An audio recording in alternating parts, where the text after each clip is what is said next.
बिस्मिल्लाहिर्रहमानिर्रहीम। अस्सलाम वालेकुम स्टूडेंट्स। आज का जो हमारा नेक्स्ट टॉपिक है that is about nastic movement. तो इस नेस्टिक मूवमेंट में अगर हम देखें तो इसकी प्रॉपर डेफिनेशन हमारे पास क्या बनेगी। आप लोगों ने प्रीवियस लेक्चर्स में ग्रोथ मूवमेंट और टर्गर मूवमेंट पढ़ी थी। क्या पढ़ी थी? ग्रोथ मूवमेंट और टर्गर मूवमेंट। लेकिन बेटे दो चीजों का डिफरेंस आएगा हमारे पास। क्या डिफरेंस आएगा कि nastic movement is a type of paratonic movement. It is a type of paratonic movement. अगर पैराटोनिक मूवमेंट है तो बेटे इसमें हमारे पास डिफरेंस क्या था, किस बेस पे डिफरेंस था दोनों में?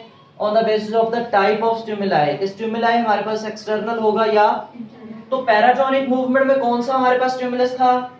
एक्सटर्नल। कौन सा स्टिमुलस था? एक्सटर्नल। इसका मतलब नेस्टिक मूवमेंट में nastic movement is due to the external stimuli. ठीक है। फिर आपने ऑटोनोमिक मूवमेंट की टाइप्स में ही ग्रोथ के साथ टर्गर मूवमेंट भी पढ़ी थी। ठीक है। और ग्रोथ मूवमेंट में भी आपने जो है वो बातें यही पढ़ी थी कि आपके पास जो है वो हेप्टोनेस्टी है या फिर आपके पास जो है वो एपिनेस्टी है, इसके अलावा न्यूट्रिशन है। ये सारी की सारी आपने उसमें ग्रोथ मूवमेंट में पढ़ी। अब वो जो ग्रोथ मूवमेंट थी वो मुझे डायरेक्शनल मूवमेंट थी। वो क्या थी? डायरेक्शनल मूवमेंट का मतलब in a specific direction according to the stimuli. Stimuli के हवाले से उसकी डायरेक्शन जो है वो स्पेसिफिक थी, या तो टुवर्ड्स द स्टिमुलाई थी या अवे फ्रॉम द स्टिमुलाई थी। लेकिन जब हम नेस्टिक मूवमेंट की डेफिनेशन लिखेंगे हम कहेंगे ये टाइप तो पैराटोनिक की है, एक्सटर्नल स्टिमुलाई की तरफ एक्सटर्नल स्टिमुलाई की वजह से ही मूवमेंट है, लेकिन it is actually non directional movement. कैसी है ये? नॉन डायरेक्शनल मूवमेंट है। ये क्या है बच्चे? Non directional movement. ठीक है। अब नॉन डायरेक्शनल मीन कि यहां पे हम बाउंड नहीं है स्टिमुलस की तरफ मूव करना है या स्टिमुलस से अवे मूव करना है। ठीक है। अब उस प्लांट ऑर्गन्स की मर्जी है जिस जानिब मर्जी मूव करें। ठीक है। अब इसमें भी हमारे पास फर्दर टू टाइप्स हैं। ठीक है। नंबर 1 है हमारे पास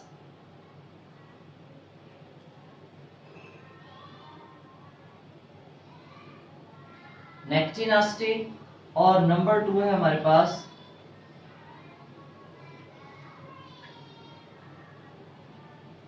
हेप्टोनेस्टी। नेक्टिनेस्टी एंड हेप्टोनेस्टी। ठीक है।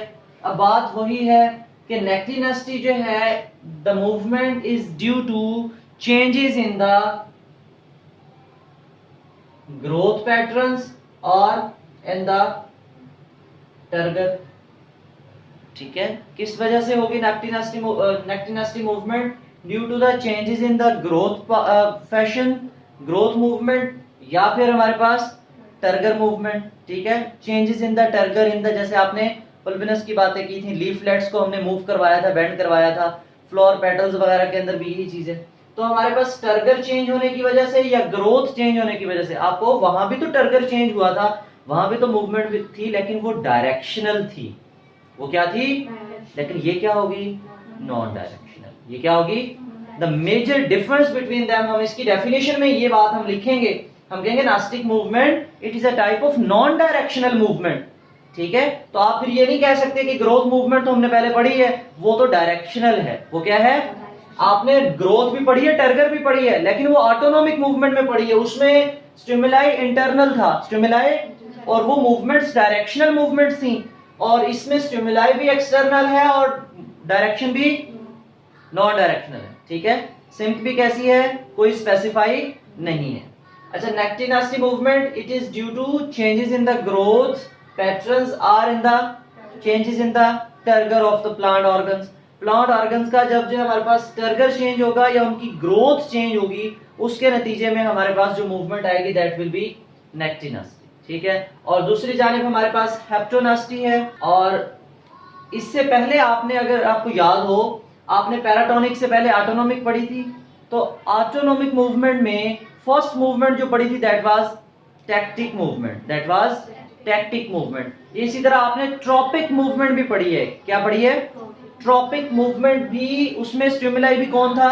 एक्सटर्नल ही था, लेकिन वो भी डायरेक्शनल थी, या तो टुवर्ड्स द स्टिमुलाई या अवे फ्रॉम द स्टिमुलाई, ठीक है, डायरेक्शन स्पेसिफाइड थी।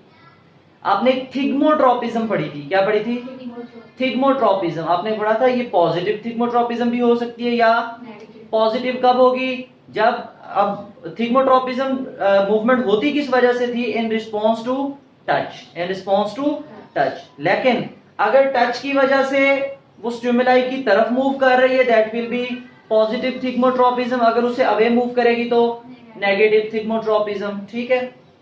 वो कहता है haptonasty, it is a type of movement, type of paratonic movement, और पैराटोनिक में भी non directional movement that is caused by contact, caused by contact, ठीक है। जब भी किसी चीज से, कोई भी हमारे पास सॉलिड सरफेस है या कोई भी प्लांट ऑर्गन जो सेंसिटिव पार्ट है, जो क्या है? सेंसिटिव पार्ट है, जिसने मूवमेंट शो करनी है, जब वो किसी स्पेसिफिक चीज से जो अपना उसका जिस चीज से वो सेंसिटिव है उस चीज के साथ कांटेक्ट में आएगा, उस चीज के साथ टच करेगा, तो उसमें जो ग्रोथ पैटर्न्स के अंदर चेंजेस आएंगी, उस चेंजेस को हम नाम देंगे, this is called haptonasty, this is called haptonasty. ये बात समझ में आई है? Nyctinasty due to the changes in growth or turgor. Haptonasty it is the change in the movement, ये movement caused by the contact, ठीक है, of the different plant organs. Plant के डिफरेंट ऑर्गन्स जब किसी भी चीज के साथ कांटेक्ट में आएंगे तो जो उनकी बॉडी में चेंजेस आएंगी, changes must be non direct. इसी चीज में कंफ्यूज नहीं होना। बच्चे देखते हैं यार ये फोटोनास्टी, हेप्टोनास्टी, एपिनास्टी, ये तो सारी सेम थी। नहीं, सेम नहीं है। एपिनास्टी, हाइपोनास्टी, वहां पे क्या पढ़ी थी? ये है हेप्टोनास्टी। क्या है ये? हेप्टोनास्टी। क्लियर? उसमें स्पेसिफिक डायरेक्शनल मूवमेंट, और इसमें जब मेजर डिफरेंस ही आ गया तो नाम भी डिफरेंट हो जाएंगे इनके, और मूवमेंट की टाइप भी डिफरेंट हो जाएगी। बच्चे हमारे पास जो नेक्टिनास्टी मूवमेंट है, इसमें फर्दर हमारी बुक ने 2 टाइप्स डिस्कस की हैं। एक हमारे पास है फोटोनास्टी, क्या है? और एक है हमारे पास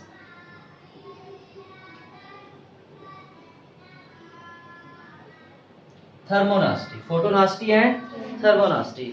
as the name indicate that photo means light, कि मूवमेंट तो होनी है ड्यू टू लाइट, यहाँ पे मूवमेंट तो होनी है due to temperature, due to temperature, ठीक है। अब लाइट की तरह, लाइट की वजह से किस किस्म की मूवमेंट होनी है? देखें, अगर तो हमारे पास शूट्स और रूट्स की मूवमेंट की बात करें तो फिर तो ये हमारे पास नेक्टिनास्टी नहीं बनेगी ना, क्योंकि शूट्स शो पॉजिटिव फोटोट्रोपिज्म, मतलब लाइट की तरफ अगर मूव करेंगी तो फिर तो ये मूवमेंट हम नाम ही नहीं दे सकते, क्योंकि वो तो डायरेक्शनल मूवमेंट में चले जाएंगे। हम कहाँ चले जाएंगे? लेकिन यहाँ पे हमने नॉन डायरेक्शनल मूवमेंट करवानी है, मूवमेंट तो करवानी है, लेकिन इन रिस्पॉन्स टू लाइट है, इन रिस्पॉन्स टू लाइट है। अब वो कहता है, जैसे आपने नेक्टिनास्टी में पढ़ा, due to changes in the differential growth, differential growth होगी आपके पास, लेकिन नॉन डायरेक्शनल होगी। क्या होगी? चेंजेस इन द टर्गर की वजह से भी हो सकती है।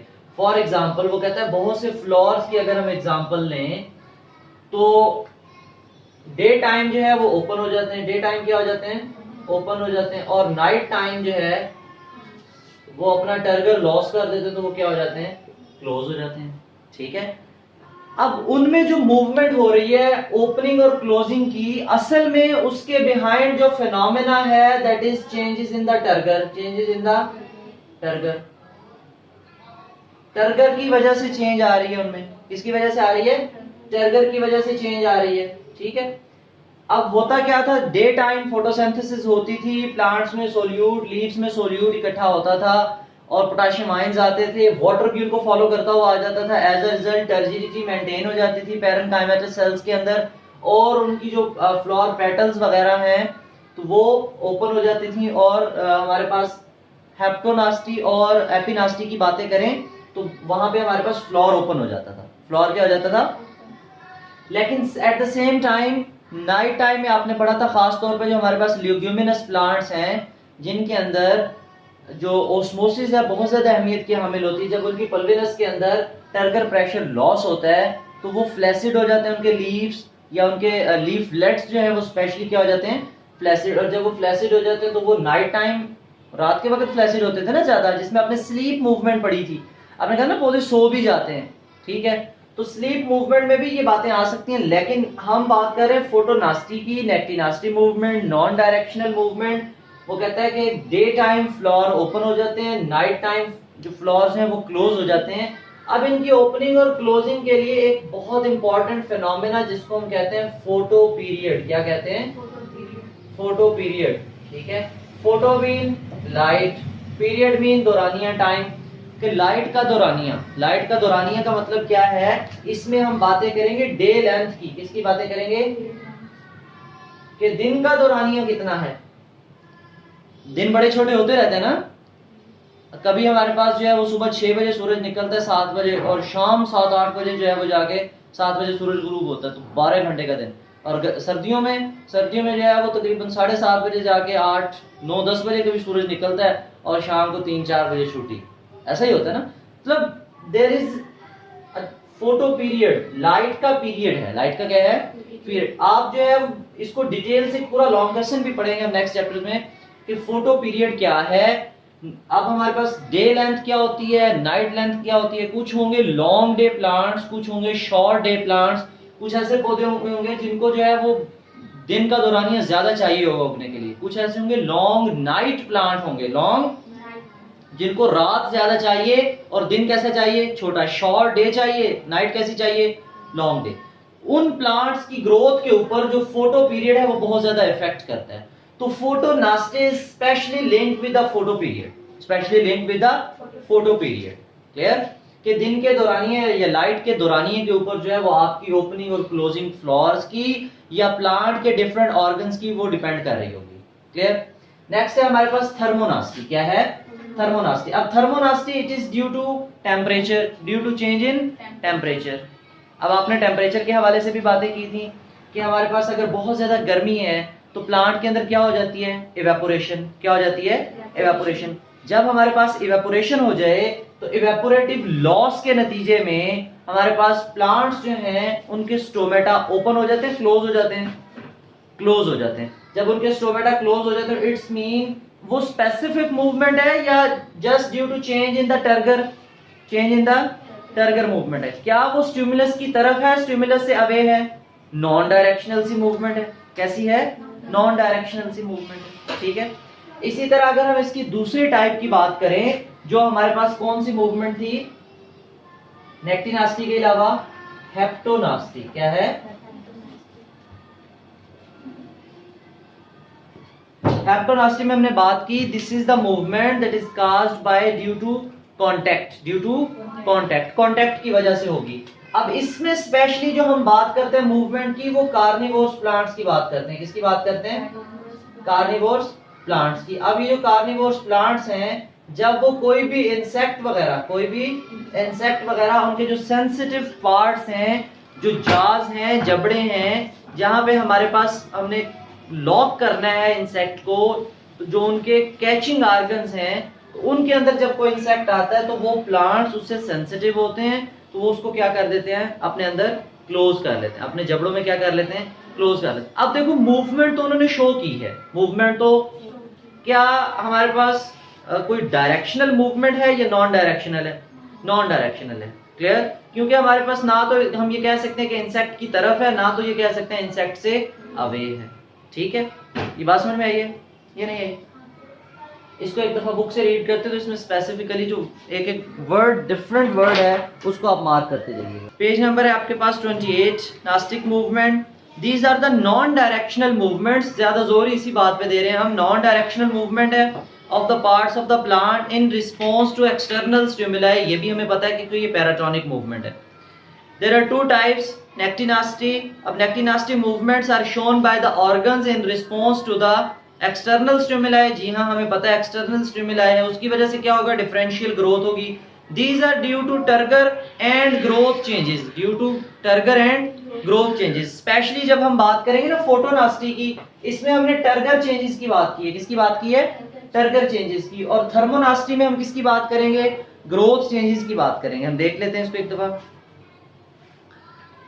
Photonasty, the principal stimulus is the photo period. इसके लिए क्या है, मेजर स्टिमुलस जो है वो कौन है, फोटो पीरियड। फोटो पीरियड क्या है, the duration of light. What is photo period, duration of light, क्योंकि ड्यूरेशन ऑफ लाइट ही डिपेंड करेगा कि कितनी देर फ्लोर ने ओपन रहना है और कब फ्लोर ने क्या हो जाना है, क्लोज हो जाना है। तो उसको हमने नाम दिया this is photo period. The flowers open and close due to light intensity. ठीक है, लाइट इंटेंसिटी की वजह से फ्लोर्स जो है वो ओपन या क्लोज होंगे। अच्छा, इसी तरह हमारे पास थर्मोनास्टी है। क्या है, thermonasty, it is due to temperature. ये हमने देख लिया, टेम्परेचर की वजह से। अच्छा, खास तौर पे इसमें थर्मोनास्टी में हमारे पास टेंड्रिल्स की एग्जांपल भी आती है, शायद बुक में नहीं लिखी। आप देखो, आपके पास जो है वो एक प्लांट है, आपने देखा होगा उसके लीव्स अलग होते हैं, लेकिन उनके अंदर ना एक स्पाइरल सा स्ट्रक्चर अलग से निकला हुआ होता है। एक बारीक सा स्पाइरल स्ट्रक्चर होता है जो उनको जो है सॉलिड सरफेस के साथ बांध देता है। हालांकि उसके बेल के पत्ते जो हैं वो अलग अलग दूसरी जानिब हैं, उसका जो ग्रोइंग पॉइंट है वो भी अलग है, लेकिन एक स्प्रिंग सा जो है ना वो इसको आपस में जोड़ देता है। क्लियर? तो वो भी जो मूवमेंट है वो भी स्पेशली किस में आ रही होती है, थर्मोनास्टी में। टेम्परेचर की वजह से वो जो टेंड्रिल है उसकी ग्रोथ में इजाफा होता है।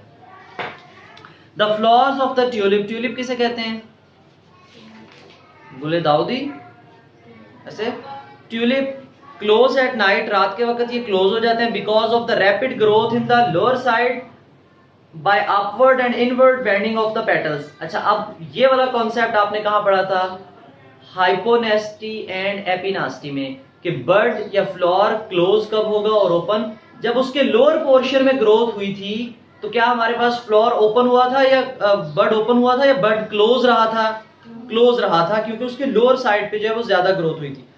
सेम सिचुएशन यहां बता रहे हैं कि the flower of the tulip close at night because of rapid growth in the lower side. उसके निचली जानिब पे क्या होगी, ज्यादा ग्रोथ होगी, एज अ रिजल्ट जो है वो फ्लावर क्या रहेगा, ये क्लोज हो जाएगा।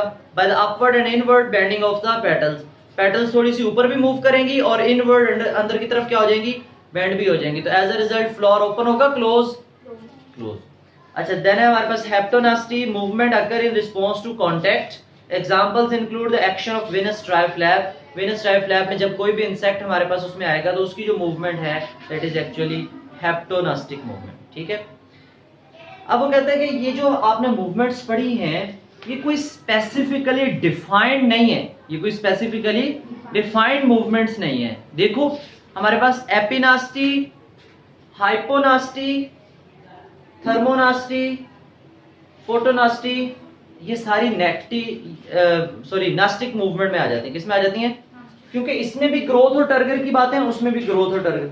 सिर्फ एक जस्ट वन डिफरेंस होगा, वो इंटरनल मूवमेंट, इंटरनल स्टिमुलाई, वो एक्सटर्नल स्टिमुलाई। क्लियर? इसके अलावा और क्या चेंज थी, वो डायरेक्शनल, ये नॉन डायरेक्शनल। वो अपने स्टिमुलस की तरफ या वे ये स्टिमुलस इनका स्टिमुलस के से साथ कोई स्पेसिफिकली लिंक ही नहीं है। ठीक है, हाँ, लिंक इस वजह से है कि मूवमेंट तो स्टिमुलस की वजह से होगी, लेकिन उसकी जानिब या उससे दूर इस किस्म की कोई सूरत हाल यहाँ पे नहीं है। ठीक है, बाकी एग्जांपल्स वही वहां पर हैं, वही यहाँ पर। क्लियर?